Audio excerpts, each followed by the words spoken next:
Un saludo amigos, estamos acá en compañía de Felipe Gali, un analista político, activista además por la democracia, muy activo en el tema de Venezuela. Un gusto tenerte acá con nosotros que vamos a analizar un poco la situación de Venezuela, lo que pasó esta semana y lo que puede pasar la próxima. Un gusto saludarte. Hola Guillo, ¿cómo andás? Muchas gracias por la invitación. Muchas gracias a todos los que nos están viendo. Bueno, un gusto tenerte nuevamente aquí. Estuvimos viendo en esta semana una semana muy movida con la salida de Edmundo González hace prácticamente una semana. Sí, hace una semana que fue un exilio forzado. ¿Cómo ves el exilio de Edmundo González? ¿Crees que desde el exterior Edmundo pueda jugar un papel mucho más activo? Sí, bueno, la verdad que es bastante complejo, ¿no? Todo lo que ha ocurrido hasta ahora. Nos despertamos con esa noticia que en ese momento fue un golpe brutal, ¿no? Parecía ser un triunfo muy importante para el chavismo. En el momento en el que ocurrió lo fue, ellos se aseguraron de presionar a Edmundo González para que se exiliara y después encima tuvieron la primicia, hasta que finalmente se emitió una declaración, ese comunicado un poco gris que también despertó, ¿no?, un poco de desesperanza, un poco de desánimo. Y sin embargo, al día siguiente como que hubo otra atmósfera. Finalmente el Congreso de los Diputados de España votó para reconocer a Edmundo como presidente electo. Edmundo se pudo reunir con Pedro Sánchez y después se reunió con dos predecesores de él, con Mariano Rajoy y con Felipe González. Y bueno, y ya después se difundieron mejores comunicados, salió María Corina, a María Corina Machado a a hablar un poco más sobre lo que había ocurrido y en efecto dijo que Edmundo podía hacer un mejor trabajo desde fuera, ¿no? Podía reunirse con actores internacionales, buscar apoyos, y eso sí, lo volvía un actor mucho más útil que estando atrincherado adentro de Venezuela, mientras que ella puede seguir luchando desde dentro de Venezuela. Recordemos además que Edmundo, el que ganó las elecciones del 28 de julio, de modo que es necesario mantenerlo resguardado, mantenerlo protegido frente a cualquier amenaza, porque cualquier cosa que le ocurra va, pondría fin a lo que es la noción de que él es el presidente electo. Si un escenario brutal, catastrófico, lo secuestraran o lo obligaran a renunciar por escrito o a reconocer a Maduro como presidente electo por escrito, o el peor escenario que todos sabemos cuál sería, ya se anularía su elección como presidente electo. Entonces, es mejor tenerlo resguardado. Y bueno, y María Corina, en cambio, siendo que es la líder real del movimiento, la líder moral del movimiento opositor, en última instancia, es más útil luchando adentro. Y ella misma ya transmitió en su última entrevista, ¿no?, con Jordi Wild, Will Project, como le dice nuestro querido enemigo, dijo que ella no se iba a ir de Venezuela, que iba a seguir luchando adentro. ¿Y tú cómo ves al chavismo? Porque pareciera, o diera la impresión, cuando uno lee los comentarios de las personas, que es como que si da la impresión de que Maduro estuviera ganando la batalla, pero ¿no te parece que es una muestra de debilidad, que de verdad están cercados? El grupo del chavismo, que hablemos, recordemos que el chavismo en sí dejó de ser un movimiento político de masas de hace años con Chávez a reducirse a prácticamente a Nicolás Maduro, Diosdado Cabello, Vladimir Padrino y los hermanos Rodríguez, porque ya el chavismo prácticamente no, lo demás no existe. ¿Cómo ves tú? ¿Crees El chavismo como fuerza política está muerto. Eso es algo que tiene que dar claro. Ellos pueden disfrazar todo lo que quieran, pueden publicar las servilletas mojadas que quieran diciendo que ganaron, pueden armar esos actos en callejones con una docena de empleados públicos aplaudiendo a Maduro, pueden lloriquear lo que quieran, pero nada oculta esa realidad. Incluso en el escenario más catastrófico que lograran capotear esta situación y extenderse en el poder más allá del 10 de enero, no pueden ocultar el hecho de que son una minúscula minoría de Venezuela, a lo que después le podemos adosar los 8 millones que están en el extranjero que no pudieron votar. Ese 30%, muchos de los cuales lo votaron obligados. Pero bueno, a falta de otra cosa, es el 30% de los que votaron el 28 de julio, es una minoría. que Y del mismo modo, más allá de lo que podamos ver, percibir, ¿no? Esta situación sí fue un golpe, el exilio de Edmundo González, no hay que negar los golpes, no hay que verlo tampoco como una derrota, un golpe no necesariamente una derrota. Si se perdió algo, una batalla, pero no la guerra, también es un comentario que hemos visto, también hemos visto comparaciones, ¿no? Con juegos de ajedrez, con partidos de fútbol. Es cierto que no es un juego de ajedrez y no es un partido de fútbol, es la vida real, pero sigue siendo el momento más propicio para que el régimen de Nicolás Maduro se vaya. Y en efecto, todas las acciones del chavismo hasta ahora han mostrado debilidad. Debilidad en el sentido de que actúan por improvisación. No tienen un plan a largo plazo, no tienen un plan más allá del 10 de enero. Aguantar, pareciera ser el único plan. Y nada de lo que ha ocurrido, ni el exilio de Edmundo González, ni la sentencia del Tribunal Supremo de Justicia, ni la lectura de ese boletín falso del 28 de julio, ninguna de las acciones retrospectivas que podamos ver del chavismo oculta la realidad de que ningún país democrático los ha reconocido, fuera de un puñado muy pequeño, y también dentro de lo que es su propio espectro. Países, Regímenes híbridos o regímenes autoritarios o los aliados o los que todos sabemos que son los verdaderos jefes acá que están en La Habana, o sea, Rusia, China, incluso China capaz tenga una actitud incluso más tibia que antes porque sigue reclamándole a Maduro el pago de las deudas y si al final del día esto se impusiera a favor de Edmundo González, van a reconocer a Edmundo González, eventualmente, eso no te queda ahora, duda, no es que van a defender a muerte al chavismo, entonces siguen más débiles que nunca. ahora te hago esta pregunta. A mí me queda muy claro, pero para la gente en la calle, todos vemos estas muestras de fuerza, entre comillas, del chavismo, porque en efecto ellos tienen el dinero, tienen las armas, tienen, bueno, los militares, tienen además cierto apoyo internacional. ¿Cómo ves tú que la oposición pueda remontarse frente a este escenario? La verdad que es muy complicado y es innegable. Hay algo que es cierto. Hay algo que es cierto. No debemos tampoco sentarnos a pensar que hay un enorme plan del que no somos conscientes y del mismo modo no debemos, no estoy diciendo que se haya subestimado al chavismo, pero quizás sí se sobreestimó un poco la importancia del apoyo internacional y quizás sí se sobreestimó un poco, si no moralmente, se sobreestimó intelectualmente al chavismo. Se hizo pensar que el chavismo iba a optar por la salida más inteligente, que cualquiera que analice esto te va a decir que la salida más inteligente era reconocer la victoria de Edmundo González y negociar una salida favorable. Eso lo sabemos todos. Que hubiera sido lo más inteligente para ellos, porque ahora cualquier salida del poder del chavismo va a ser en condiciones infinitamente más desfavorables.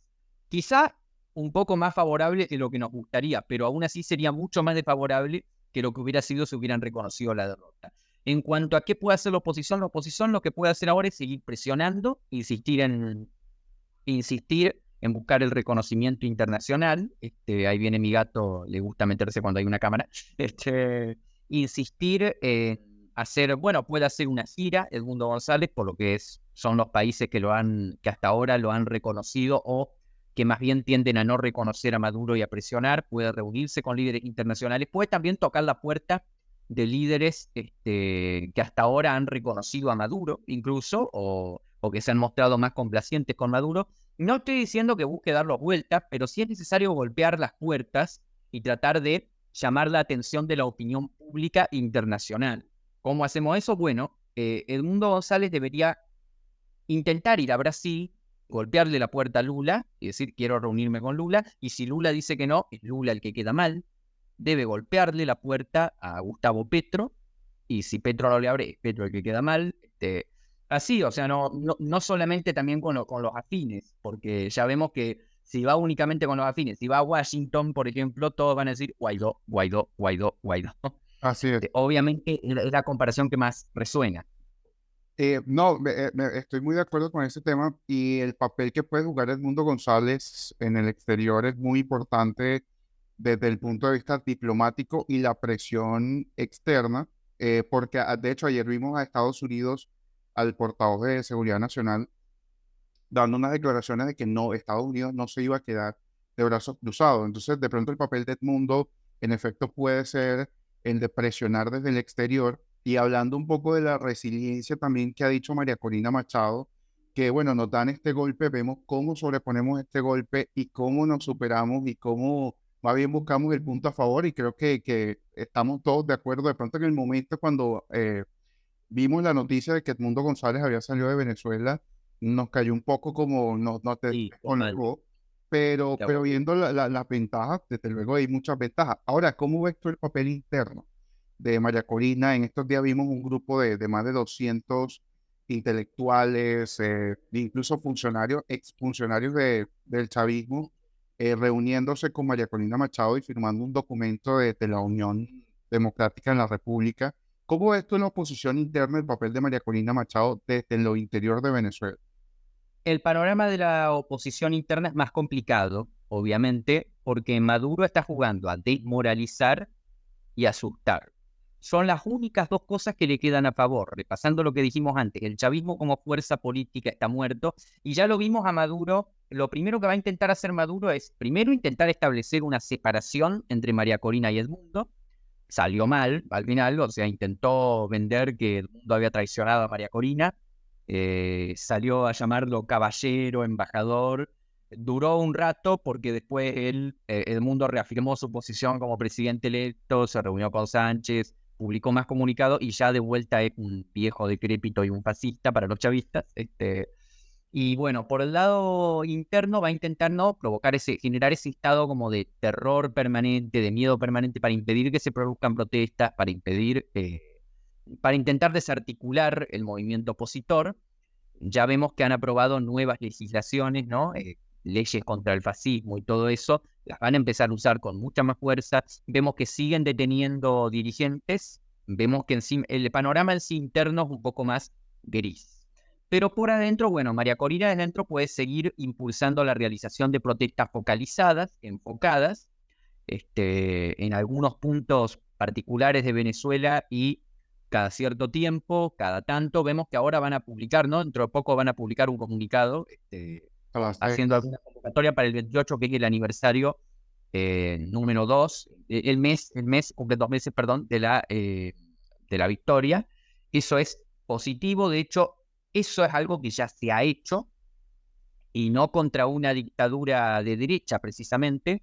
En Alemania Oriental jugó un papel muy importante que cada mes se hacían protestas en contra del fraude electoral que se había realizado en unas elecciones municipales a principios del año 89.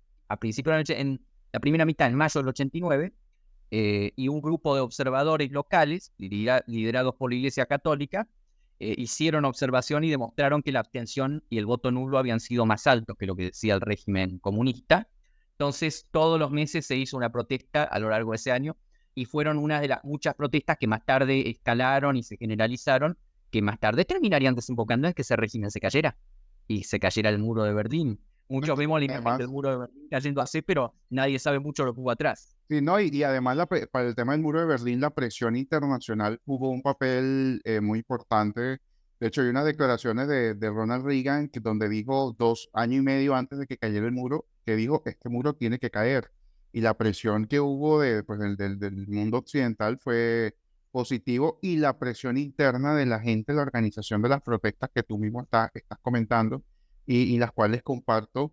Aunque sí es cierto que la oposición en Venezuela, la que sigue en Venezuela, tiene el escenario más complejo porque estamos hablando de un régimen que ha cometido muchísimos abusos en estos últimos días para reconocer su derrota. Ahora te pregunto una pregunta un Sí, poco. pero eso también hay que recordar también que los aliados de Maduro a nivel internacional están un poco en repliegue. Rusia sigue concentrada en la guerra en Ucrania. Cuba está tambaleándose también para no caerse. China está, bueno, también Económica, quejándose por, sí. la, por, la, por las deudas. Y bueno, y en el mismo escenario, Alemania Oriental estaba alejándose de la URSS en ese momento porque estaba Gorbachev. Así que hay que recordar, el panorama tanto externo como interno sigue siendo favorable. Tenemos algo que no había en Alemania Oriental, que es una foto eh, arrasadora de Edmundo González sacando más votos que Maduro. Eso es algo irrefutable. Sí. Entonces, el panorama sigue siendo, reitero, el más favorable. No hay que sacarnos eso de la cabeza más allá de los factores en contra que obviamente existen. Ok, y ahora una pregunta un poco incómoda, de pronto grosera. ¿Cómo ves la situación en Venezuela en caso de que Nicolás Maduro decida quedarse en el poder más allá del 10 de enero? ¿Qué crees que pueda La pasar en pre- Venezuela? la pregunta es muy necesaria. La pregunta es muy necesaria porque es brutal. Ninguno ha querido hacérsela hasta ahora y es entendible y está bien. Es necesario hacer inconcebible la idea de una Venezuela con Nicolás Maduro. Ya se hizo concebible la idea de una Venezuela sin él y hay que pelear por ella.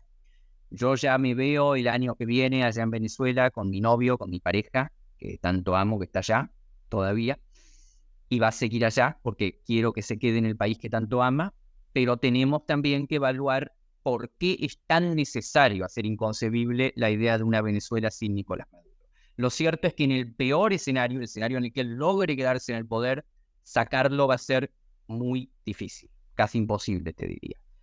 Ya ha iniciado una deriva a un sistema mucho más cerrado, similar al que hay en Nicaragua, este, donde directamente ya no se permite ningún tipo de oposición abierta, solamente están Ortega y sus opositores adeptos, lo que en Venezuela serían los alacranes. Se va a construir un sistema, a ver, hay que pensarlo, ¿cómo fue esta campaña que hizo María Corina, recorriendo todo el interior de Venezuela, hablando con todo el mundo? Todo eso ya no se va a poder hacer. Las redes sociales van a enfrentar ataques constantes, quizá incluso hasta se las bloquee. El Internet va a restringirse también. Obviamente el bloqueo a Twitter fue un fracaso total. Venezuela no es Cuba, donde el Internet se introdujo tardíamente y las redes sociales se introdujeron tardíamente, y aún así, introducidas tardíamente, han sido un dolor de cabeza tremendo para el régimen cubano. Total. Pero Venezuela es un país que creció con el Internet, creció con un panorama relativamente abierto y sigue teniendo una sociedad civil relativamente pujante a pesar de todos los ataques que ha recibido. La migración ha sido más reciente también, entonces los venezolanos desde el exterior con los del interior siguen pudiendo coordinarse como un solo pueblo. Todo eso, si Maduro se perpetúa, va a ser mucho más difícil de hacer. Van a poder perfeccionar sus técnicas de represión digital, al punto que cualquier intento de generar un liderazgo alternativo, por ejemplo, un liderazgo alternativo a María Corina Machado, va a ser muy difícil. ¿Cómo se gesta el liderazgo de María Corina Machado? Primero establezcamos eso, que es un punto muy importante. Ella gana las primarias con el 90% de los votos. Gana las primarias. ¿Qué primarias vas a poder hacer? Ninguna. Nunca van a volver a permitir que algo así se vuelva a dar. En ese sentido, con el agravante de que, bueno, ella ganó destrozando los aparatos tradicionales de los partidos tradicionales opositores, que estaban muy desprestigiados. ¿De dónde va a haber aparato ahora para armar una nueva oposición? No lo hay. Entonces, efectivamente, a partir de ahí, la única forma de sacar al régimen sería por vía militar, que todos sabemos que es algo que nunca va a ocurrir, por lo menos no en un futuro cercano.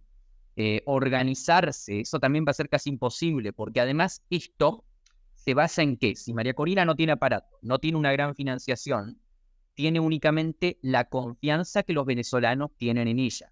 Un escenario en el que Nicolás Maduro se perpetúe implica necesariamente la desmoralización total. O sea, Claro. los venezolanos que hoy creen en ella ya no van a creer en nada. No es que van a empezar a creer en otro liderazgo, porque había mucha gente que creía en Capriles y que después pasó a creer en Leopoldo López y que después pasó a creer en Guaidó y que después pasó a creer en María Corina y hoy creen en María Corina. Si esto que llegó tan lejos como nadie ha llegado y probablemente como nadie por medios exclusivamente políticos pueda llegar, llegar a tener la foto de un candidato presidencial opositor derrotando a Maduro, si esto fracasa, muy probablemente muchos venezolanos no recuperen la fe por el resto de su vida. O Es, sea, es y complejo. cuando termine el mandato de Maduro, este teórico tercer mandato de Maduro, va a haber personas, no va a haber menores de edad que recuerden un presidente que no sea Nicolás Maduro. ¿Te lo podés imaginar? Entonces, en ese sentido, reconstruir la sociedad civil, reconstruir ese poder de movilización que hoy existe, que sigue existiendo a pesar de todo, esa conexión con la diáspora, que es diferente a la que hay, por ejemplo, en Cuba, que la separación psicológica entre la diáspora y los que viven en la isla es casi total, va a ser, se va a destruir, se va a perder. Entonces, es necesario ser conscientes de que los que decidan renunciar a la idea, a la esperanza de lo que está ocurriendo ahora, deben ser conscientes de que pueden estar renunciando a la esperanza para siempre, porque no podemos darnos el lujo de perder esta oportunidad. Sí, no, estamos muy de acuerdo, es ahora o no es nunca.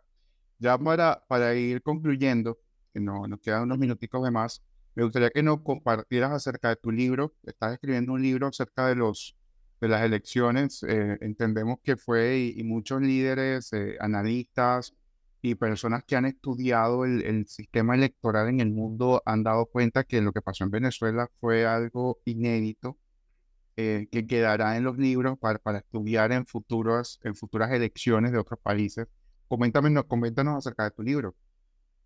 Sí, no, no lo estoy haciendo solo yo, lo estoy haciendo con un amigo que está allá en Venezuela y va a firmar con un seudónimo por obvias razones. Ya después, cuando logremos lo que todos sabemos que vamos a lograr, le voy a dar y vamos a compartir todo el crédito que se merece por el trabajo que ha hecho. Estamos escribiendo un libro sobre lo que fue el proceso electoral, resumiendo el preludio, el sistema electoral venezolano por dentro, el funcionamiento del CNE, la campaña, el anuncio de los resultados y la publicación de las actas y un análisis detallado en clave territorial de las actas. Esos mapas que yo publiqué en mi cuenta de Twitter, los mapas donde se ve todo azul con las pequeñas manchas rojas de donde ganó Maduro, analizar por qué, dónde ganó por más el mundo y por qué Maduro ganó donde ganó, así los comportamientos históricos, territoriales, todo eso es primero necesario, es una mina de oro en términos de ciencia política acceder a lo que es una elección que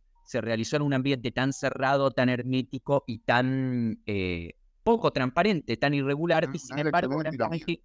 gracias a una elección en tiranía totalmente y gracias a este despliegue enorme de sociedad civil que organizó la oposición, puede ser quizá la elección más auditada y transparente de la historia en términos de resultados. Fíjate, tengo una pregunta, porque Sí. históricamente se ha creído, y ya porque nos queda poquito tiempo, se ha creído que, o se ha escuchado, que no, el voto electrónico es fraudulento. Por lo menos en Colombia hay mucha resistencia al voto electrónico porque se dice, eso va a ser igual que en Venezuela para que se roben las elecciones, pero lo que pasó en Venezuela, creo que como tal el sistema funcionó. El sistema, de hecho, fíjate que el chavismo no pudo falsificar las actas que publicó la oposición. Entonces, no, ¿será que sí es posible confiar en el voto electrónico, en estos sistemas digitales? Y al final del día no importa quién vota, sino que quién cuenta los votos, ¿no? Entonces, si el escrutinio es transparente, evidentemente ese sistema ha funcionado y que haya jugado un papel tan trascendental en probar el fraude también nos muestra que malo no era el sistema, Mal. simplemente eran malas las manos que contaban los votos. Así es. Bueno, Felipe, muchísimas gracias. Estamos atentos cuando publiques el libro. Seguramente volver a vernos por acá para que nos comentes más detalles. Haremos lo posible para tenerlo pronto. Hoy se cumple un mes de que empezamos y ya vamos 90 páginas. Hoy, bastante, bastante. Vamos corriendo. Entonces, estamos atentos por acá. Gracias por haber venido, haber atendido la invitación y bueno, seguimos atentos de lo que sucede en Venezuela esta próxima semana. Muchísimas gracias. Gracias a vos. Seguimos. Hasta luego. Gracias.